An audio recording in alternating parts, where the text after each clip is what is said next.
Հարգելի գործընկերներ, մի տեսակ հերթական անգամ նորից այս խոսակցությունը վերածվում է ընդդիմության օղորմաթասի եւ դա այդքան էլ հաճելի բան չէ, որքան էլ որ կարող են ոմանք մտածել, թե պիտի որ հաճելի լինի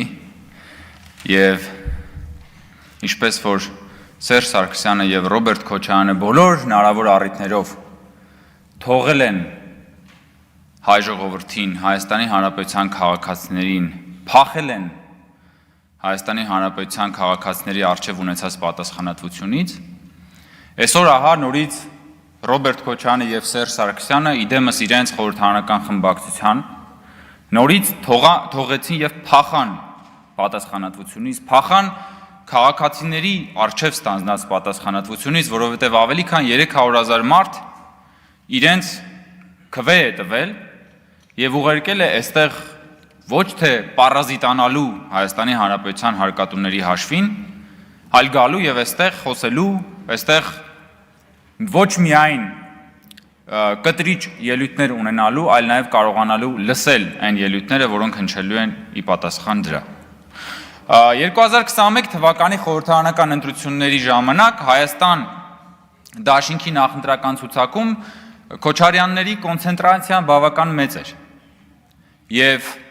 երբ որ տեղի ունեցավ ընտրությունները նախ խիզախ Հայր Քոչարյանը, որը միշտ իրեն դիրքավորել էր որպես ուժեղ ղեկավար, բոլորը սպասում էինք, որ պիտի գա այստեղ, պիտի այստեղ նստի, պիտի առաջնորդի իր քաղաքական թիմը, պիտի գա ելույթ ունենա, պիտի գա եւ այդ ելույթները նաեւ պատասխան ելույթներ լսի։ Այսօր մենք Կրծեր Քոչարյանի պահվածքը տեսնելով հասկացանք, որ եթե հանկարծ Ավագ Քոչարյանը լիներ այստեղ, նույն բանն էր կատարվելու, ժողովուրդ։ Եվ ուղղակի դրա համար չի եկել, որովհետև ուրիշ որևէ բան, ուրիշ որևէ բացատրություն չկա, որովհետև ի վերջո տղամարդկությունը, այո, իրենց պատկերացրած տղամարդկությունը ոչ միայն խրոխտ բաներ ասելն է, այլ շատ հաճախ ավելի դժվար խրոխտ բաներ լսելն է, որը իրենք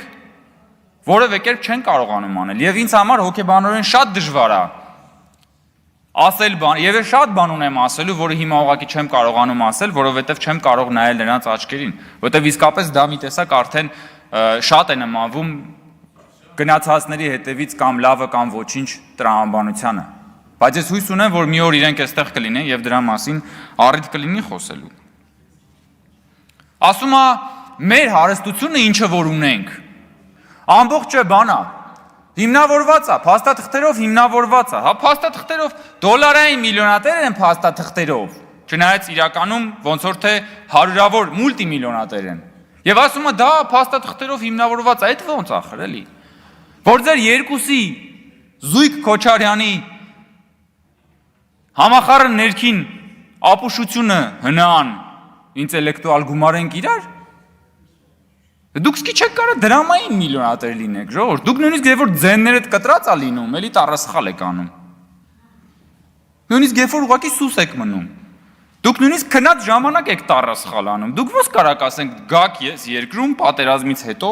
այդ իրավիճակում դառնաք դոլարային միլիոնատեր, մի հատ էլ գաք այստեղ եւ ասեք, որ բան փաստաթղթերով ամեն ինչ հիմնավորված է։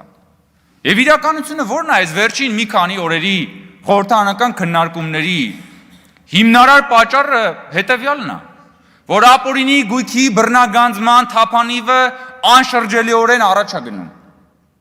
որ այս մարդիկ չեն կարողանալու անկաշկանդ որոճալ իրենց թալանածը, թույլ չենք տալու անկաշկանդ որոճալ ձեր թալանածը, ձեր երազանքը չի իրականանալու։ Եվ հենց դրա համար, կորցնելով նաև վերջին հույսը սահմանադրական դատարանում, տեսնելով, որ արդեն դատարաններ են մտնում կոնկրետ հայցադիմումներ, հասկանալով, որ գնացքը արդեն գնում այս մարդիկ իրենց քարոզչական եւ ոչ միայն քարոզչական մարտա գլխիկներին ուղարկում են այստեղ ակտիվանալու եւ վերջին մարտը մղելու համար։ Բայց ես նորից եմ ասում, որ այս process-ը անդառնալի է, այս process-ը շարունակվելու է եւ ժողովրդից թալանածը ամբողջությամբ վերադառնալու է։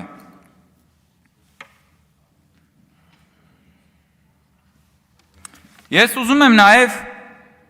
անդրադառնալ այն հարցին, որովհետև պիտի ոչ միայն այսօրվա իրենց վերջին ելույթին անդրադառնամ, դրանից առաջ այլ ելույթներ են եղել։ Ու այս քննարկման ժամանակ ես միևնույնն է չեմ շարունակում զարմանալ ընդդիմության ագրեսիվ արշավը կրթության նկատմամբ եւ կրթական ընդհանրապես քաղաքականության նկատմամբ եւ այդ քաղաքակրթական կոդը իրենց մեջ որ կա կրթությունից դիվահարվելու շատ իրականում եւ տարօրինակ է եւ տարօրինակ չի։ Եվ ես ուզում եմ ձեզ ասել, որ դուք տարբեր անգամ նեղվում եք, նեղսրտում եք տարբեր բառերից, արտահայտություններից եւ այլն, որ ձեզ մասին ասում ենք։ Ես ուզում եմ այսօր մի հատ ուրիշ բանը ձեզ ասել, որ դուք իրականում դուք համբակ եք։ Համբակ։ Չշփոթել մյուս բառի հետ։ Հայերենում գոյություն ունի այդպիսի բառ, կոչվում է համբակ, նշանակում է տգետ, հիմար, տխմար, համբակամիտ, տկարամիտ։ Այս ամեն ինչը ձեր մասին է, ժողովուրդ։ Համ դուք այսօր քանի որ այն մյուս բառը քննարկվեց ավելի շատ ընդամենը 1 տարի տարբերությամբ։ Ես ուզում եմ ասեմ, որ չէ կա մի շատ ավելի դիպուկ բառ է, որը ձեզ բնորոշում է։ Դուք համբակ եք, որովհետև միայն համբակը կարող է գալ եւ անընդհատ թիրախավորել կրթությունը։ Ո՞ց կարելի է այդպես բան անել ուղակի, ես չեմ հասկանում։ Բանը ասում է Արթուր Խաչատրյանն ասում է, պարոն Կոնջորյանը, որ մեզ ասում է բան, քաղաքական հայդուկ բան, նեղվել է այդ հայդուկից։ Ես բացատրել եմ, ես հիմնավորել եմ, թե խի եմ ձեզ ասում հայդուկ։ Եվ նորից կարող եմ ասել։ Հայդուկ ձեզ ասում եմ, որովհետև աշխարհի վերաբերյալ ձեր ընկալումները եւ հանրության այդ ընկալումները պարտադրելու տրամաբանությամբ դուք մնացել եք 19-րդ դարում։ Հայդուկների տրամաբանության մեջ դուք այս աշխարհը կամ չեք հասկանում, կամ հասկանալով այս ժողովրդին ուզում եք տանեք հերթական անգամ դնել զոհասեղանի վրա։ Լսեք, աշխարհում այսօր 8 միլիարդ մարդ կա։ Եվ ընդամենը 200 պետություն։ Մենք այդ 200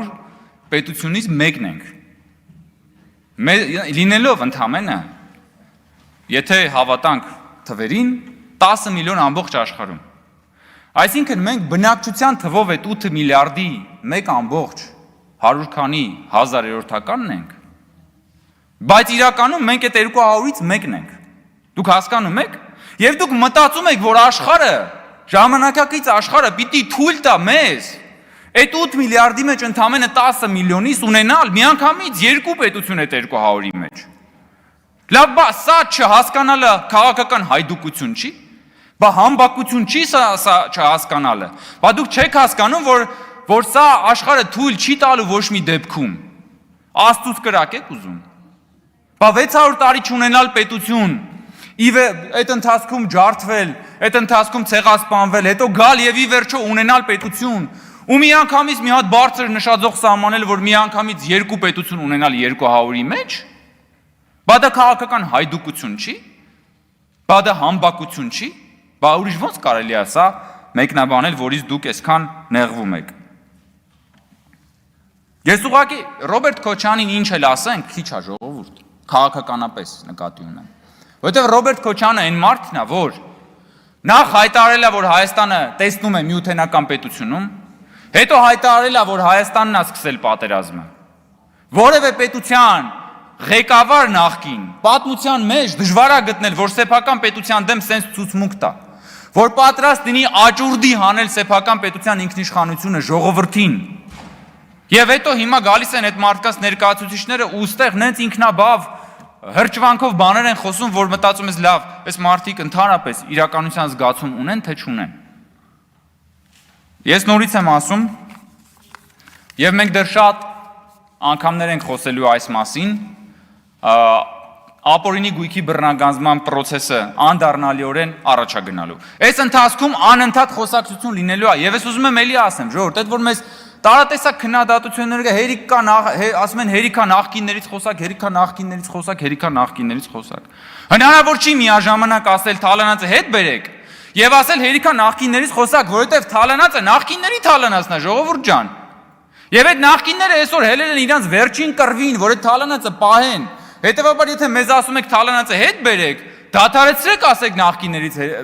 մի խոսացեք։ Որովհետեւ դա դրա անբաժան process-ն է։ Եվ այդ նախկինները ներկաներ են, որոնք այս աթոռներին գալիս եւ նստում են։ Եվ որոնք ունեն մանդատ, որովհետև Հայաստանի Հանրապետության 300,000 քաղաքացի իրենց այդ մանդատը տվել է, լավ է, վատ է, դա է։ Բայց բոլորը պատասխան են տալու եւ Հայաստանի Հանրապետությունում ժողովրդավարության գործընթացը լինելու է անշրջելի եւ բոլորի դիվահար նոպաները որևէ հետևանք ու նշանակություն չեն ունենալու։ Եվ ես հույս ունեմ, որ իսկապես ընդդիմությունը իր մեջ խիզախություն կգտնի ինչ որ պահի վերադառնալու խորհրդարան եւ ընդհանրապես ցույց տալու իրենք ինչ արժեն